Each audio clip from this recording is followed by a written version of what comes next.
The Roman war machine ground its enemies into dust for 700 years. We are used to thinking that the legion is an indestructible, perfectly tuned machine that marches across the world and defeats everyone in its path. But that is just a pretty picture from mosaics and movies. In reality, this machine was humiliated, driven into swamps, shot down like targets in a shooting range, and forced to survive without water in the desert. One day, it simply broke. Why? Because barbarians are not just one problem, but 5 different levels of hell. So you are in the Legion. Behind you is civilization, roads, baths, and forums. Ahead of you is the unknown. The official version in textbooks sounds convenient and smooth. Rome fell to barbarians. This is a comforting lie for the losers. For centuries, Rome assimilated enemies or walled itself off from them. It did not fall from a single blow like a flimsy shack. So why did the Celts become part of the empire? The Germans become noisy neighbors behind a fence.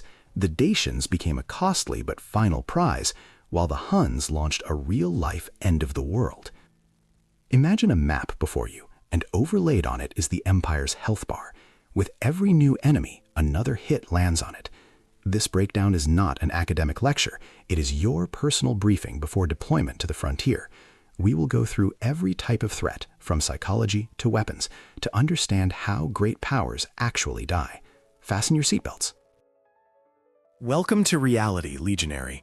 In boot camp, they showed you how to hit a dummy with a gladius and march in formation, but they did not explain the most important thing: who exactly will be hitting you. And this knowledge is more important than any drill. Rome's enemies are not a faceless mass of identical barbarians.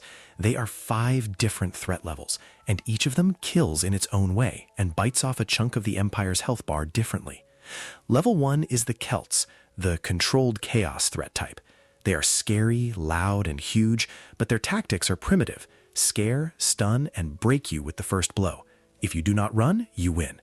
This is a level Rome learned to pass with an A+, and even farm for experience and loot. Level 2 is the Germans, the invisible forest threat type. You will not meet them in a fair formation on an open field. They will drag you into a swamp where your formation is useless and your shield gets stuck in roots. The strike will come from the bushes, from the fog, in the back. Conquest does not work against them. Only a wall does. Level 3 is the Dacians, the technological horror threat type. These are the only barbarians that forced Rome to urgently change helmet designs and reinforce armor right in the middle of a campaign. Their weapons punch through a shield along with the arm and crack a helmet open like a tin can. You cannot just stand on the defensive against them. You have to reinvent your standards. Level 4 is Parthia and Persia, the pure power threat type. These are not savages. They have cities, kings, bureaucracy, and heavy cavalry armored from head to hoof. This is an enemy Rome cannot conquer because they have an empire of their own. You can only fight them endlessly in a war of attrition, trading blows and losing HP in a long war with no victory screen. And finally, level 5 is the Huns, the system apocalypse threat type. They will come when you think you have seen it all. They will break not just your formation, but the very logic of war: speed, strike radius, psychology. You cannot negotiate with them, you cannot wall them off, you cannot digest them. This is the end game. Remember this ladder. We start with the first level, with those who taught Rome discipline and gave it the confidence that it was invulnerable. That very confidence is what will betray it later. So, your first opponent is the Celts. For Rome, this was perhaps the most visual and understandable threat. They look like a nightmare, but they think like moody teenagers craving attention. To defeat them, a legionary must understand the main thing. For a Gaul, the battlefield is not a place for tactics. It is a stage, an arena for a personal show. Inside a Celtic warrior's head lives a cult of personal valor. He does not care about general strategy, flanking maneuvers, reserves, or calculating losses. It is important for him to step forward, beat his chest, scream, and challenge the strongest enemy so everyone sees what a hero he is. Chieftains ruined ambushes and the plans of their own commanders simply because they could not sit in the shadows. Pride demanded they attack head-on and right now. For the Roman military system, where every soldier is a cog in the machine, such psychology seemed like savagery. But this is exactly what made the Celts' first strike so terrifying. Each of them fought not for an abstract army, but for their personal immortality in the bard songs. It was a collective rush of people who gave no thought to their own lives. The second element of their power is the show. The Celts were masters of psychological warfare long before it became trendy. Imagine, you are standing in formation, shield to shield with your comrades, and a wall of huge men is coming at you. They are a head taller than the average Italian. Their hair is bleached with lime and stands up like needles to make them look even taller and scarier. Many warriors go into battle absolutely naked, only with weapons and a gold torque around their neck. This is not a lack of armor, it is a statement. I do not need protection. The gods and my rage keep me safe. They turn themselves into living symbols of contempt for death. Add sound to this. It is not just the roar of a crowd. It is a rising, low hum that gradually breaks into a hysterical howl. Above this chaos roar the Carnaxes, long bronze trumpets with bells shaped like boar or dragon heads. Their sound is specially designed to hit the nerves, jagged, screeching, like the roar of some monsters. For a recruit from sunny Italy, this looks like an invasion of demons from the underworld. The first encounters with the Gauls ended in panic precisely because of the fear factor, not because the enemy was actually stronger. The crashing, the screaming, huge naked men with swords, your brain says, run. But this coin has a flip side. The show only works once. Roman veterans quickly figured out this trick. Behind the scary facade hides a chronic lack of discipline. As soon as the first rush of rage crashes against a wall of shields, the Gaul gets lost. He does not know how to be patient, he does not know how to reform, and he quickly falls into despair if the enemy stubbornly refuses to run. For Rome, the Gauls turned from invincible monsters into an understandable first boss. He screams loudly, hits hard at the start, but quickly runs out of steam if you just hold the line and do not give in to panic. But to stand firm, you need not just courage. You need the right gear and an understanding of exactly how their weapon works and where its weak spot is. We will cover that in the next block. To understand why the Gauls lost, look at their weapons. The Celts' main tool is a long slashing sword. This is a weapon for a giant. To strike with it, you need a wide swing, you need space, and you need brute force. In a one-on-one duel, such a sword cleaves a man to the waist. In bardic songs, this is the ideal hero's weapon. One swing, one fallen enemy. But in the cramped quarters of a mass battle, this advantage turns into a death trap for the owner himself. Roman propagandists love to tell tales that Gallic swords were made of bad iron, bent like tin, and that barbarians supposedly had to straighten them with their foot right in battle. Most likely this was a myth to make legionaries less afraid of barbarian steel, because the Celts were excellent smiths. But their weapon had a real tactical problem. A long sword demands space, which means time and distance. Roman tactics simply took this space away from the Celts. Legionaries locked shields, stepping in close, turning the formation into an iron wall. In such a crush, a Gaul cannot swing. While he tries to lift his heavy blade over his head, the Roman makes a short thrusting jab with his gladius into the stomach or groin. A Roman needs 5 centimeters of gap between shields to kill. A Gaul needs a meter for a swing. Math defeated rage. The Celts' tactics were also one-time use. It was called the first onslaught. Imagine a multi-ton living wave running at you with one goal, to sweep away the formation with physical mass, like a storm blows down a fence. The Celts pile onto the shields with their whole bodies, pushing, shoving, screaming, trying to overturn the first line of Romans. If the formation breaks, a massacre begins, where the individual skill and strength of the Gauls decide the outcome. But if the legion withstands the blow, hell begins for the attackers. Rome countered Gallic heroism with a rotation system. The legion is not a crowd, it is a mechanism. While the front rows fight and get tired, the back rows rest. At the centurion's signal, exhausted fighters move back, and fresh ones take a step forward, filling their place without breaking the line. A Gaul who has been swinging a heavy sword for 20 minutes and giving it his all physically, suddenly finds a completely fresh opponent in front of him. Then another one, and another. For him, this is a psychological nightmare. He is fighting at his limit, and in front of him is a seemingly endless conveyor belt of clones. His strength and rage dissolve into the system. The Celts ran out of steam physically. Their rage was replaced by fatigue, and fatigue by despair. They were not fighting people, but a machine that does not know the meaning of tired. The lesson Rome learned from the war with the Celts became the foundation of its military doctrine. Discipline and organization always beat chaos and personal heroism. The Gauls were dangerous, but they could be figured out. They became the ideal sparring partner on whom Rome honed its machine to perfection. We defeated them and then made them citizens. Gaul became a province, Gauls put on togas, and their elite entered the Senate. After this fight, the empire's health bar even seemed to grow. We gained new lands, taxes, and soldiers. The level 1 threat was eliminated. Rome decided that now it was invincible. But then the legions entered the dark forests of Germany, and the rules of the game changed forever. The second level in our tier list is the Germans, and this is a completely different kind of war. If the Celts wanted to be seen and heard, the Germans wanted to remain invisible.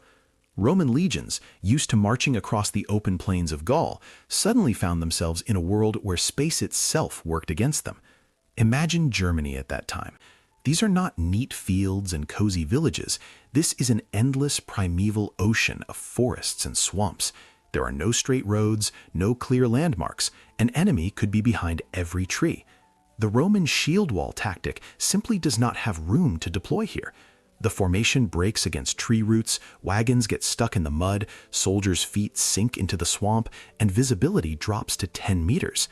The legion, whose strength lies in unity and density of formation, crumbles into hundreds of small groups and lonely, frightened men. For a German, this forest is home. They do not wear heavy armor that catches on branches and makes running difficult. They move silently, like shadows. They know every path, every ravine, every swamp. What a Roman calls treachery, a German calls hunting. The main shock happened in the Teutoburg forest. Rome's 3 best legions, almost 20,000 men, were destroyed not in a beautiful pitched battle, but in a slaughter stretched over kilometers under pouring rain.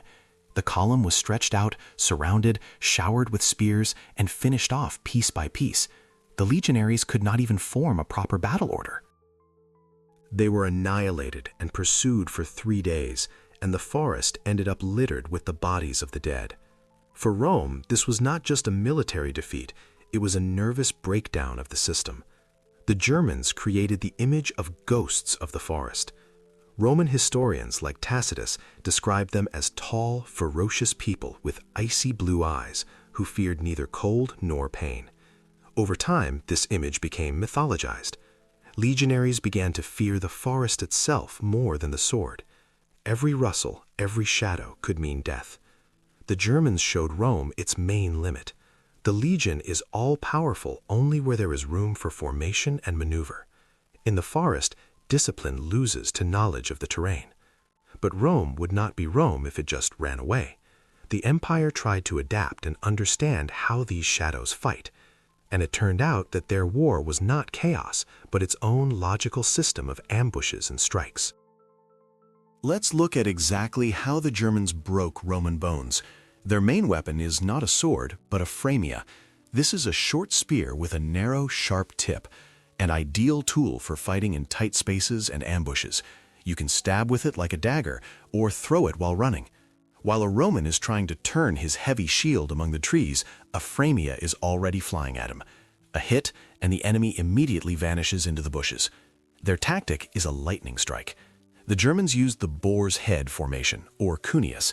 This is a dense wedge that suddenly flies out of the forest, smashes into the stretched Roman column at a single point, pierces it deep, sows panic, and immediately scatters, dissolving one by one into the forest. They struck, killed a dozen or two, burned the baggage train, took prisoners, and disappeared.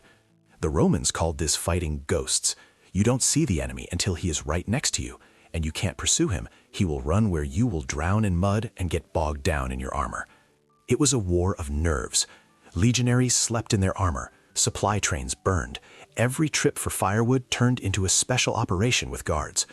The Roman machine, sharpened for straight roads and big battles, began to stall in these conditions. The generals realized a terrible thing. Conquering Germany costs more than Germany itself. There are no rich cities with marble temples here, no gold mines, just mud, forest, and angry men with spears who do not want to become taxpayers. Why waste legions and gold for a piece of swamp? And then Rome made a historic decision. Instead of winning, the empire decided to wall itself off. That is how the limes appeared, a giant system of ramparts, ditches, towers, and palisades stretching for hundreds of kilometers. The first huge scar line appeared on the map of the empire. It was an admission of defeat, wrapped in the beautiful packaging of strategy. Rome effectively said, "We can't conquer you. We'll just build a fence, put garrisons there, and pretend you don't exist." The empire's health bar didn't collapse immediately after the Germans, but a permanent debuff appeared on it: resource drain. For centuries, legions, money, and attention had to be kept at this wall, simply to ensure that nothing happened behind the fence. This is a chronic wound.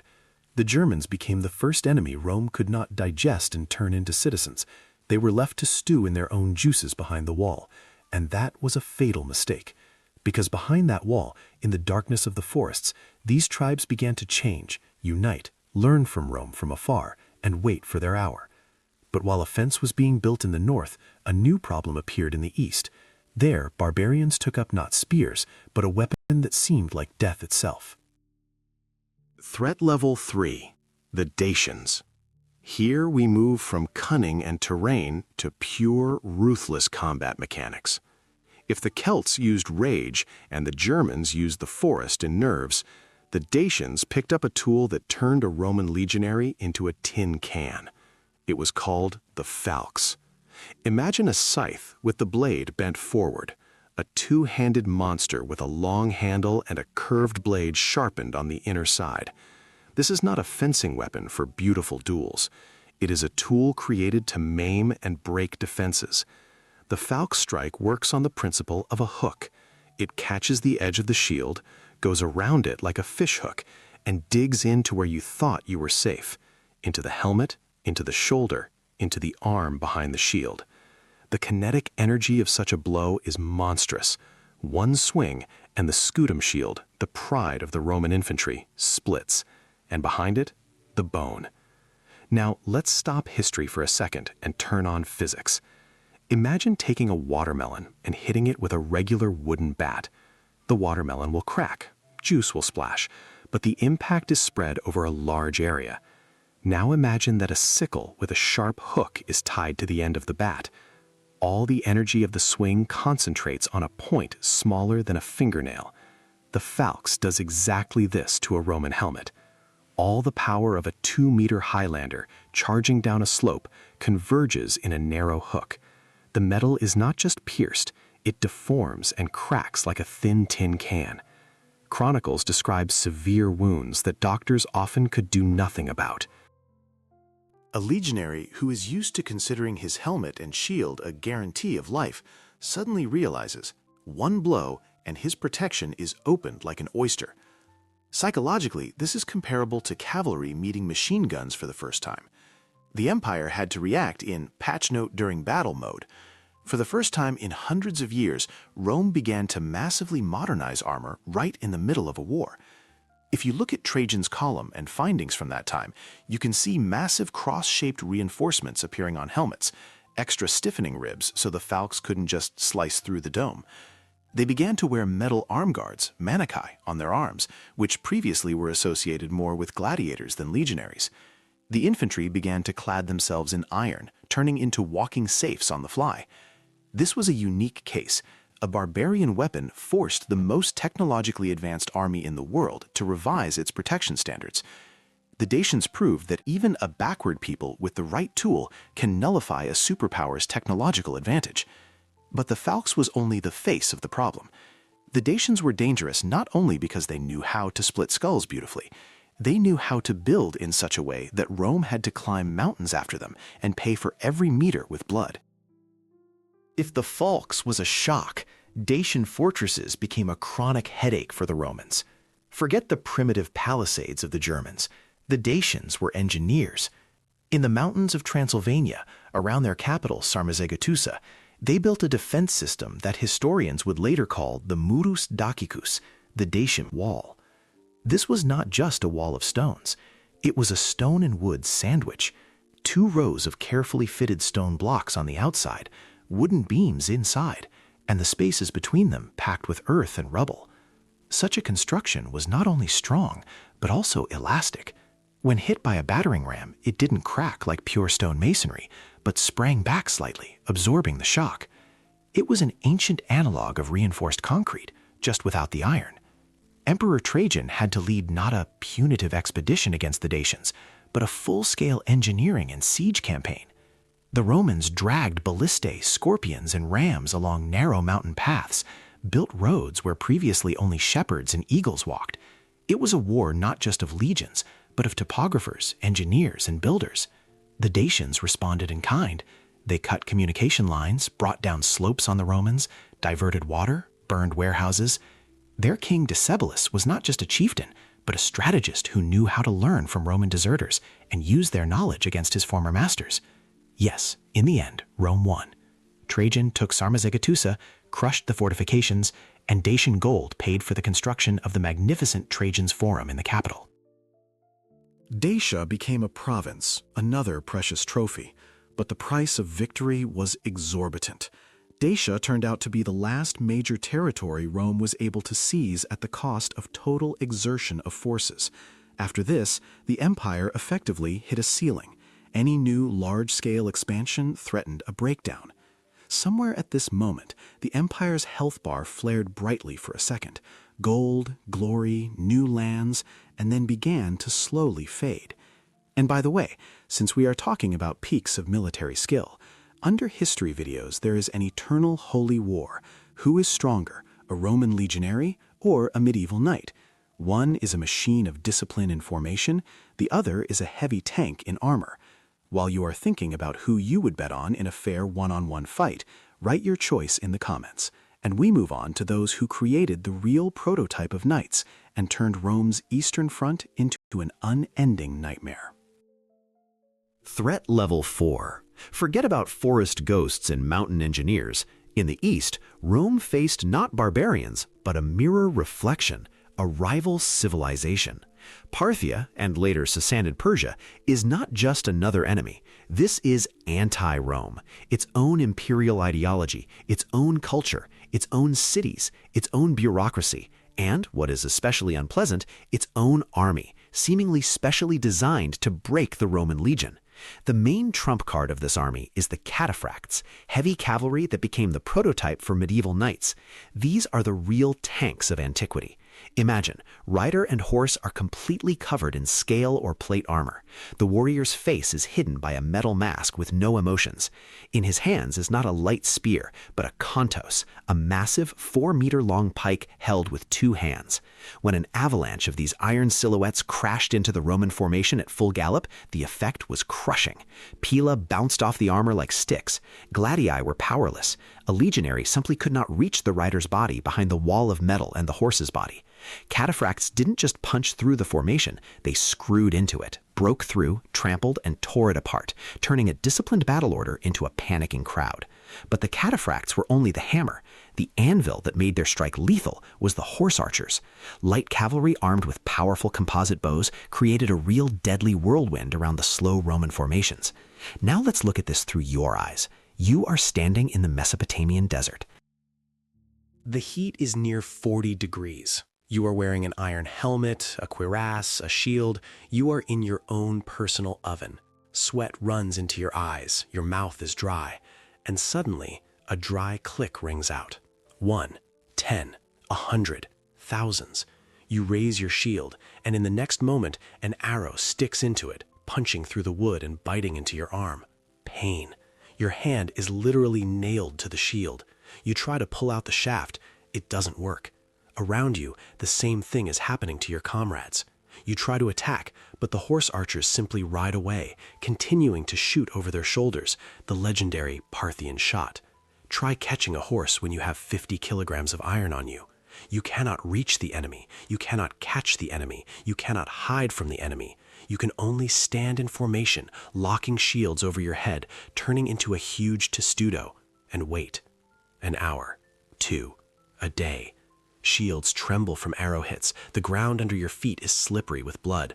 Men fall not only from wounds, but also from heat and thirst. This is not a battle. This is slow destruction stretched over hours. This is exactly what the catastrophe at Carrhae looked like for the Romans. The commander, Crassus, one of the richest men of his time, went on a campaign for easy glory and trophies and ended up in this hell. He killed himself during failed negotiations when the situation spun out of control. According to legend, his severed head was delivered to the Parthian king, and molten gold was poured down the dead throat. You thirsted for gold, now drink your fill. This was a symbol of not just personal, but systemic retribution. Carrhae showed Rome a terrible thing. Its war machine is not universal. There is a theater of war where its rules do not work, and there is an enemy who does not intend to disappear after 1 or 2 failed campaigns. War in the East turned into a nightmare Groundhog Day for Rome. For centuries, the scenario repeated almost unchanged. Rome gathers a huge army, spends a pile of gold, invades Mesopotamia, smashes border fortresses, sometimes even takes the capital Ctesiphon, announces a great victory. And then the road back begins. Diseases, ambushes, burned warehouses, enemy cavalry that gives no rest day or night. And a couple of years later, half the army returns from this triumphant campaign, if lucky. Why couldn't 2 superpowers destroy each other? The first reason is logistics and climate. Fighting in Europe is one thing: rivers, forests, fertile fields, a relatively mild climate. There, an army can feed itself along the way. Fighting in the Syrian desert and Mesopotamia is completely different. To move legions across bare, scorched earth to the Tigris and Euphrates, monstrous supplies of water and food are needed. Columns stretch for kilometers. Every barrel of water is worth its weight in gold. The Roman army, used to heavy infantry and foot marches, lost combat effectiveness from heat and thirst faster than from enemy arrows. The Persian army operated on its own territory, relying on a network of oases, fortresses, and warehouses. For them, this geography was not an enemy, but an ally. The second reason is the structure of the Persian state itself. This is not Gaul, where it is enough to kill the chieftain and win a couple of key battles. Parthia and Persia are full-fledged states with bureaucracy, taxes, garrisons, and a whole network of fortified cities. Even if the Romans took the capital, the Persian king retreated deep into the country, into the highlands, gathered a new army there, and returned. Persia's strategic depth was such that Rome simply could not swallow it. In the end, the front in the east turned into a heavy boxing clinch. 2 heavyweights stand in the ring by the 12th round, gasping for air, but no one can knock the other out. They continue to trade blows, and with every blow, coins spill from the treasury, and blood spills from the legions. This war brought Rome neither new provinces nor stable income. It sucked out the best troops, talented commanders, and money. Emperors like Julian the Apostate perished in these endless eastern campaigns. The empire's health bar did not break sharply here, as at Teutoburg. It slowly, inevitably leaked away. The Eastern Front became a black hole into which resources flew for centuries, and it was this long-term leak that made the empire vulnerable. When real trouble came from the north and from the depths of the steppes, it turned out that there was simply no strength for a new push. While legions were dying in the sands of Mesopotamia, a shadow was approaching from the Asian steppes that would cover the entire known world. Threat level 5, the force that recognizes no borders, no treaties, no rules. Level 5 is the Huns, and this is no longer just a military challenge. This is a question of the survival of entire nations. If previous enemies were problems that Rome could somehow solve, defeat, bribe, wall off, include in the system, the Huns became a natural disaster.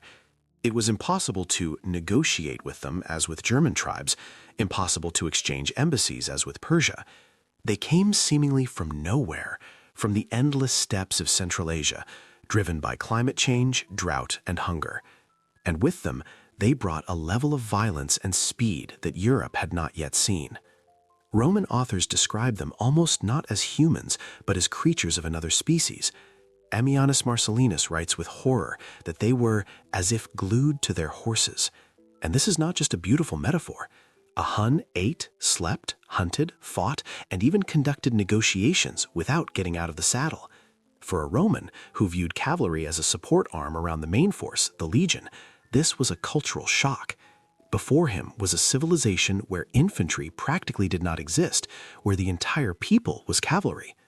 The Huns' main weapon was speed. The Roman standard war tempo, a legion covers 25 to 30 kilometers a day.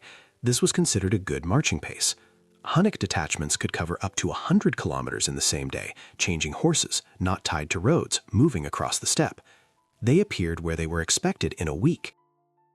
They calmly bypassed any static barriers, cut communications, burned villages and estates deep in the rear, while Roman generals were still drawing pretty attack arrows on the map. The Roman machine was heavy, slow, and bureaucratic. To gather a legion takes months and money. To move it requires roads, bridges, supply trains with provisions and fodder. The Huns needed almost none of this. They brought spare horses with them, drank their milk and blood, ate jerky warmed into the saddle. They had no slow supply trains to attack. They had no rich cities to punish in return. You cannot defeat the wind. You cannot catch smoke. That is exactly how a Hunnic raid felt to settled empires. But the worst part was not even that. The Huns didn't just attack Rome. They triggered a domino effect.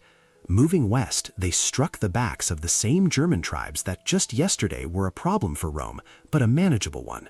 Goths, Vandals, Burgundians, huge masses of people, found themselves between the hammer of the Huns and the anvil of Roman borders, and they chose the obvious, to run to the borders of the empire and break in at any cost.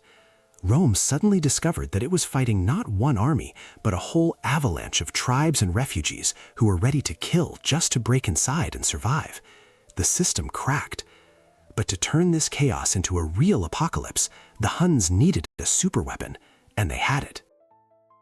The technological heart of the Hunnic nightmare was the composite bow. This is not a simple wooden arc like most Europeans had. It is a complex mechanism assembled from wood, horn plates, and sinew, glued together in a special way. The bow turned out short, asymmetrical, but with monstrous draw weight. An arrow from such a bow could pierce Roman chainmail at a decent distance.